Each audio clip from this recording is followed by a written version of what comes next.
Haleluya. Jumpa lagi dengan Pendeta Saifuddin Ibrahim, channel membangun hidup damai, membangun hidup toleransi dan damai. Dan hidup damai itu hanya karena mengikuti Yesus Kristus sebagai Tuhan dan Juru Selamat. Saudara, saya bersama dengan Habib Ali Alatas. Beliau adalah turunan Nabi yang sejak berjumpa dengan saya, dia sangat mendalami dan senang kekristenan. Saya akan bertanya kepada beliau, kenapa dia pindah menjadi orang Kristen. Hal anta tastati an kisah kasirah fakat limadha anta tantakil ilal masih. Saya minta kepada beliau ceritakan sedikit kenapa anda pindah menjadi orang Kristen. Shalom. Salam. شكرا جزيلا أخي الفاضل أخي الكبير سيفالدين إبراهيم. Terima kasih kepada saudara utama dan saudara besar saya, Saifuddin Ibrahim.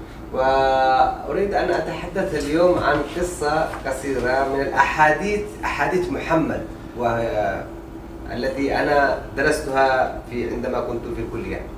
Saya mau cerita singkat kenapa saya pindah dari agama yang lama kepada Kristen. Itu karena mempelajari hadis-hadis ketika saya kuliah. ذكرت آنفا وتكلمت كثيرا عن حديث الإضاعة الكبير، واليوم حديث غريب جدا.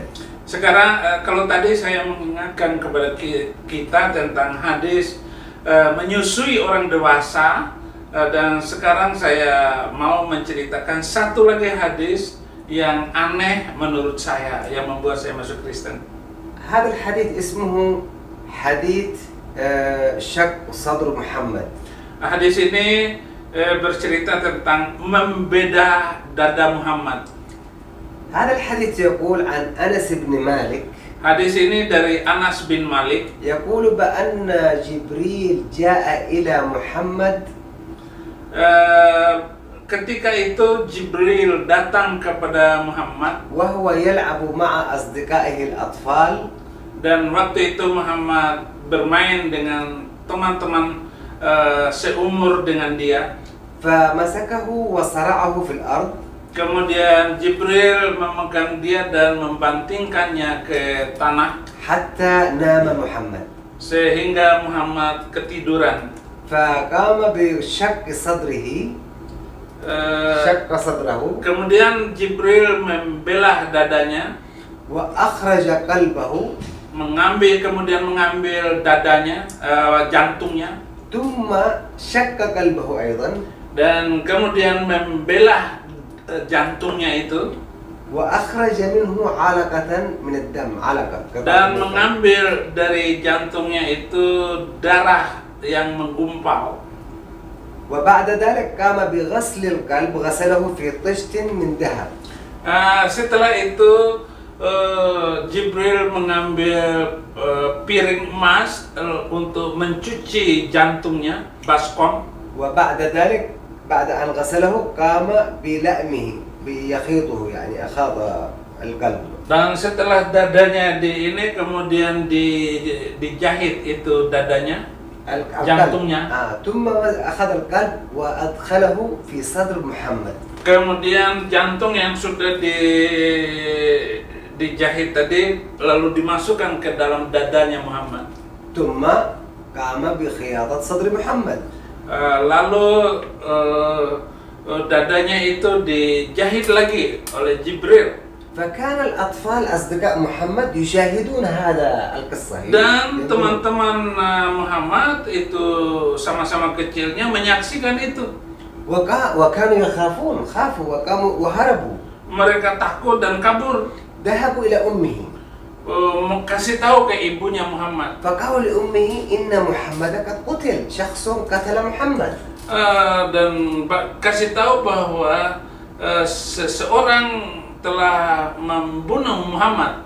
فخافت أمه ثم عادت مع الأطفال إلى نفس المنطقة التي وقع فيها الحادث. Lalu datanglah ibunya bersama anak-anak itu ke tempat semula di mana Muhammad mati.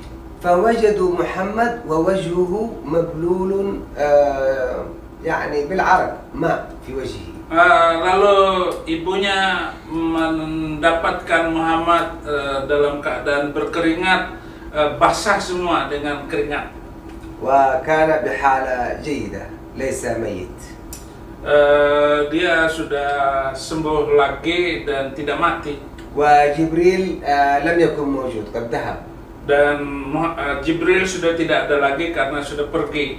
فقال أنس بن مالك للصحابة كنت أرى في صدر محمد هذا علامة العملية أو علامة الخياطة في صدر محمد كنت أرى. Lalu berkatalah Anas bin Malik kepada sahabat-sahabat bahwa saya melihat bekas jahitan di dada Muhammad. فلماذا أنس بن مالك فقط هو الذي قال هذا؟ لماذا لم تقل عائشة زوجته وهي ترى جسمه كل يوم؟ لماذا لم تقل زوجاته كلهم؟ لماذا لم يقولوا؟ فقط أنس بن مالك قال هذا الكلام. Kenapa hanya Anas bin Malik yang menceritakan ini? Kenapa Aisyah yang tinggal tidur dengan Muhammad setiap hari tidak bercerita tentang hadis ini? Kok hanya Anas bin Malik? هذا واحد. اثنان، لماذا الله ينسى عندما يخلق محمد إن يوجد في قلبه علقة من دم ثم يرسل جبريل حتى يشق صدره ويخرج قلبه ثم يشقه ثم يخرج العلقة؟ لماذا كل هذا؟ Nah, itu yang pertama. Yang kedua, kenapa kok Allah itu lupa sehingga menciptakan Muhammad dalam hatinya ada sesuatu kotoran, lalu dia mengirim Jibril untuk membelah dadanya, kemudian mencucinya, lalu menjahitnya, kemudian dimasukkan lagi ke dadanya. Itu yang kedua, keanehan yang kedua. لأنهم يقولون محمد هو حبيب الله. أوكي، حبيب الله. الله يعرف أن هذا الشخص نبي. لماذا يخلق النبي ويخلق معه هذه العلقة ويقولون وجبريل يقول لمحمد هذه العلقة هي سكن أو غرفة الشيطان أو مكان الشيطان؟ كيف هذا الكلام؟ Mereka semua mengatakan bahwa Muhammad itu kekasih Allah. Kenapa kekasih Allah itu ada di dalam hatinya, kemudian menempatkan ada mudghah, darah yang menggumpal, dan mengatakan bahwa inilah tempat setan? فهذا كله شيء غريب جدا. Ini semua hal-hal yang aneh sekali. لأن الله خلق البشر كلهم وهو قوي جدا، يخلق الأبيض، يخلق الأسود، يخلق الضعيف، يخلق القوي. Allah itu lebih daripada itu. Allah itu adalah maha kuasa. Dia menciptakan orang hitam, orang putih, orang kuat, dan orang lemah. Karena dia itu adalah Allah yang maha kuasa.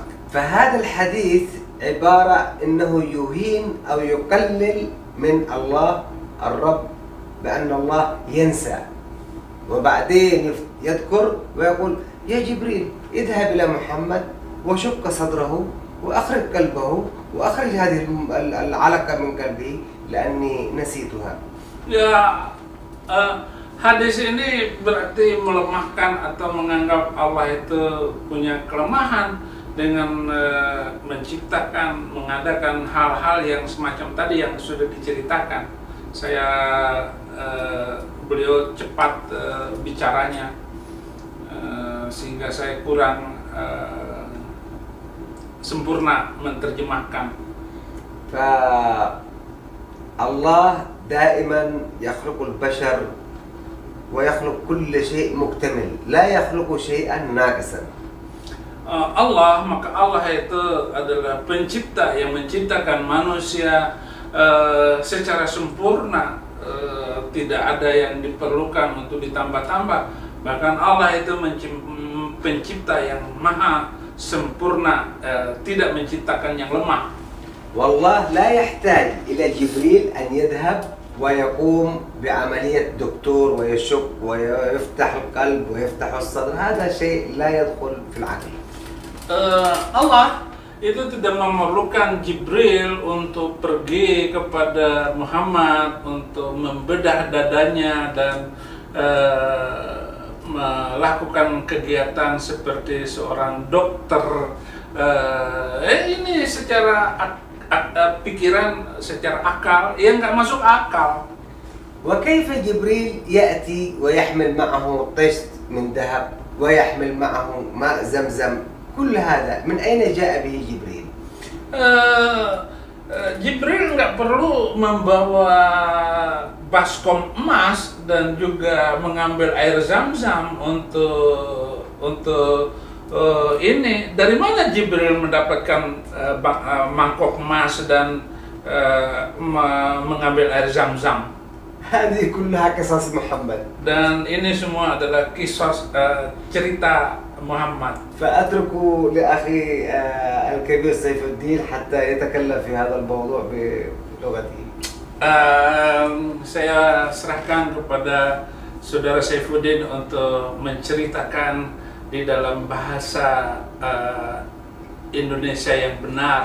Nah, itu saudara-saudara hadis yang gharib, yang aneh, asing bagi pemikiran kita manusia, yang juga akhirnya membuat Ali Alatas, Habib Ali Alatas pindah keyakinan karena terciptanya manusia yang ada itu sudah dilengkapi dengan berbagai macam, dan Tuhan tidak perlu mengirim malaikat untuk membelah hati orang lagi. Dan juga kalau memang hati manusia sudah diambil dari dadanya, ya masa malaikat bilang, ini tempat setan yang ada di hati kamu, sementara Muhammad sudah mati, tetapi Muhammad masih ajak ngobrol oleh Jibril. Nah, itu semua saudara-saudara hal-hal yang dianggap aneh oleh saudara Ali Alatas sehingga dia pindah keyakinan. Dan sebagai Habib tentu saja dia sendiri merasa aneh dengan apa yang ia baca dari kecil. Dan mungkin kalau saya itu menguasai bahasa Arab seperti beliau, ya saya juga akan cepat pindah dari Islam ke Kristen. Itu saja komentar saya di dalam wawancara ini. Biarlah Tuhan yang memberkati kita semua. Amin. Amin.